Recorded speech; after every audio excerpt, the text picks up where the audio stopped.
Step into the shadows of history, curious minds, because we're about to unravel a mystery that's as eerie as it is fascinating from the forgotten corners of the ancient world.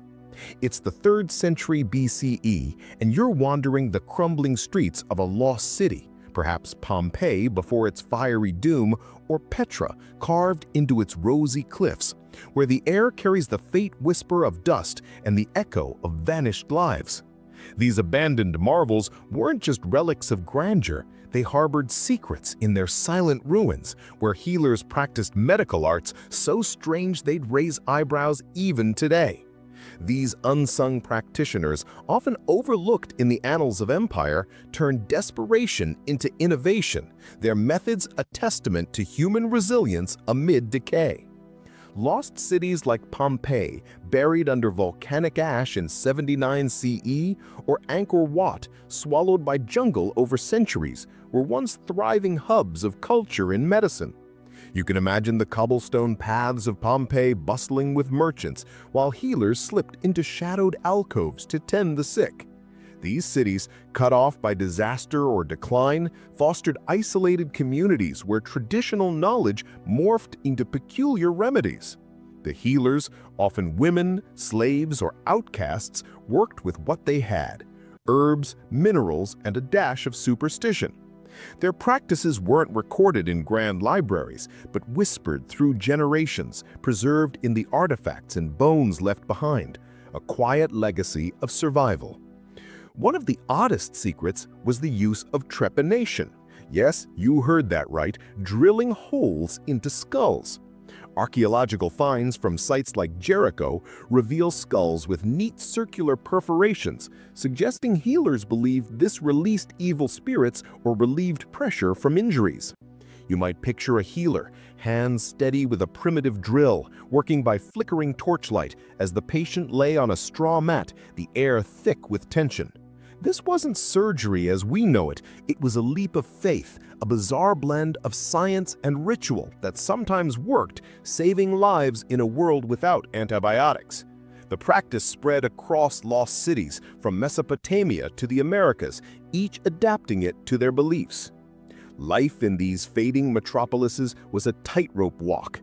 You can almost feel the weight of impending doom as Pompeii's citizens ignored Mount Vesuvius's rumbles or Petra's Nabataeans faced dwindling water supplies. Healers stepped into the breach, using whatever nature offered. In Angkor Wat, evidence points to crushed beetle shells mixed with honey to treat wounds, a sticky concoction that baffled later scholars. These remedies weren't pretty. Some smelled of rot, others stung like fire, but they kept communities alive when trade routes collapsed or plague struck. The healer's resilience shone through, turning the strange into life-saving. The spiritual undercurrents ran deep. You might hear the faint chants to forgotten gods, Apollo in Pompeii, Vishnu in Angkor Wat, as healers invoked divine aid. Trepanation, for instance, was tied to shamanic beliefs, the holes seen as portals for spirits. Yet this blend of science and superstition drew ire from urban elites who deemed it barbaric. Healers worked in secrecy, their methods hidden in caves or behind temple walls, sharing tales of miraculous recoveries in hushed tones. These stories, hinted at in fragmented scrolls or oral traditions, reveal a defiant spirit, their odd practices a lifeline in a world slipping away. But the mystery deepens. What drove these healers to such extremes, and how did their secrets shape the medical knowledge that followed? As you ponder the eerie silence of these lost cities, you might wonder what other strange practices lie buried, waiting to be uncovered in their ruins. Welcome back, history seekers, as we venture deeper into the shadowy ruins of lost cities, where the strangest medical practices of ancient healers begin to reveal their intricate dance with survival. You last joined us in the crumbling streets of Pompeii or Petra, marveling at their use of trepanation and beetle shell remedies in the 3rd century BCE. Now, let's explore how these bizarre techniques evolved, forged alliances across cultures, and tested the boundaries of faith and fear in a world on the edge of oblivion. As these lost cities faced isolation, healers refined their craft with an almost eerie precision. You can picture a healer in Pompeii's ash-choked alleys carefully drilling a skull with a flint tool under torchlight, the patient's family hovering with bated breath. Trepanation became more than a ritual. Evidence from Jericho shows healed bone edges, suggesting some patients survived, their headaches or seizures eased by this crude surgery. In Angkor Wat, healers ground beetle shells into a paste, mixing it with honey and applying it to festering wounds, the sticky scent filling the air of a jungle temple. These methods weren't random. They were passed down through apprenticeships, a secretive trade honed by trial and error, turning desperation into a strange science. This knowledge crossed borders, linking distant communities. You might imagine a Nabatean healer trading trepanation tips with a Mesopotamian counterpart along a desert caravan route, their shared scars a bond of understanding. Archaeological finds like those at Petra reveal tools similar to those in Mayan sites, hinting at a hidden network of medical exchange. Beetle remedies, too, appeared in Egyptian tombs, adapted with local herbs, suggesting a cultural crossover born of necessity. These alliances bolstered the healer's resolve, creating a subculture of innovators who defied the scorn of urban elites. Yet the secrecy came with risks. Rival factions sometimes branded them heretics, forcing them to hide their tools in caves or behind temple altars. The challenges of decline fueled their ingenuity. You can almost feel the tension in Pompeii as Vesuvius rumbled, or in Angkor as monsoon floods eroded the city's foundations. Healers faced plagues, injuries from collapsing structures, and dwindling supplies, pushing them to experiment further. In Mesopotamia, evidence points to crushed scorpion tails used as painkillers, a pungent mix applied to broken limbs. These remedies were messy. Some patients recoiled from the stench, but they kept communities alive when trade withered. The healers' resilience shone through, their odd practices a lifeline in a world unraveling, their hands steady despite the chaos. Spirituality remained a guiding force. You might hear faint prayers to Enki or Quetzalcoatl as healers worked, their tools blessed to ward off evil. Trepanation, tied to shamanic visions, was seen as a bridge to the divine, while beetle pastes were offered to appease gods of healing.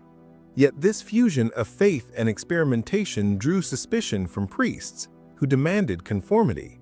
Healers countered with whispered tales of success, patients walking after trepanation, wounds closing with beetle salve, narratives that, preserved in clay tablets or oral lore, reveal a defiant spirit. This tension between belief and innovation shaped their identity, a quiet rebellion against a fading order. But the mind wanders. How did the constant threat of discovery affect their craft? And what toll did it take on their souls?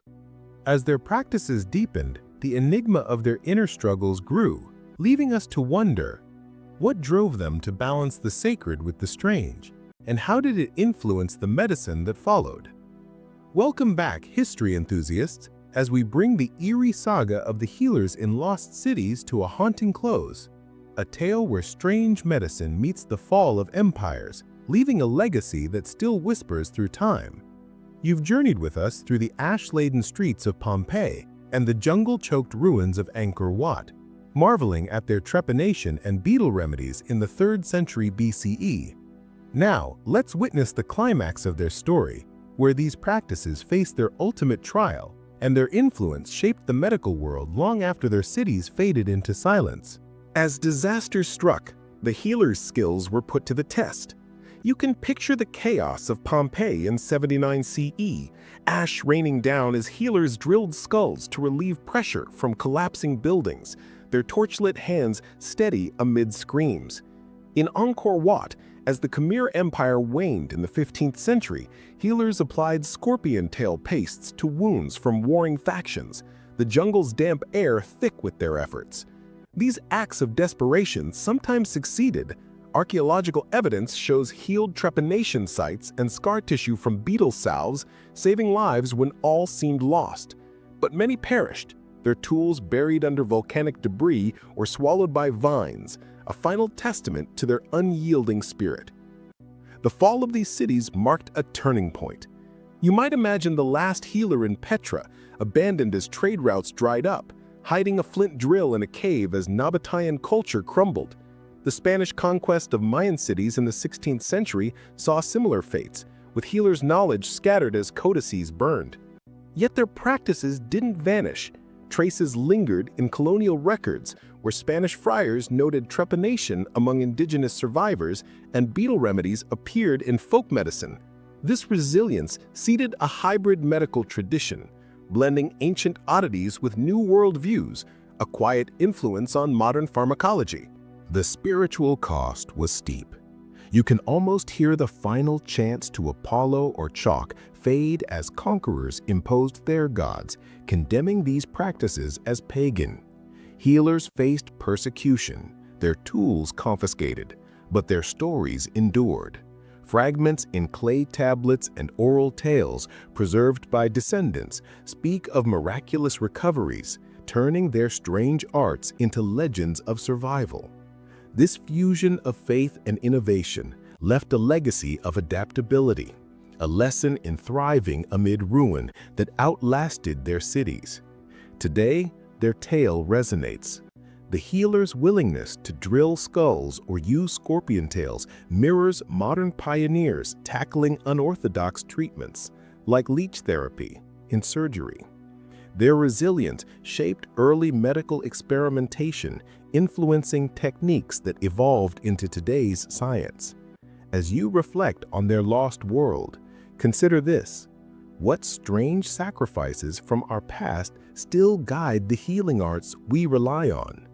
The answer might lie in the echoes of those buried ruins, waiting to inspire anew. Thank you for joining this journey.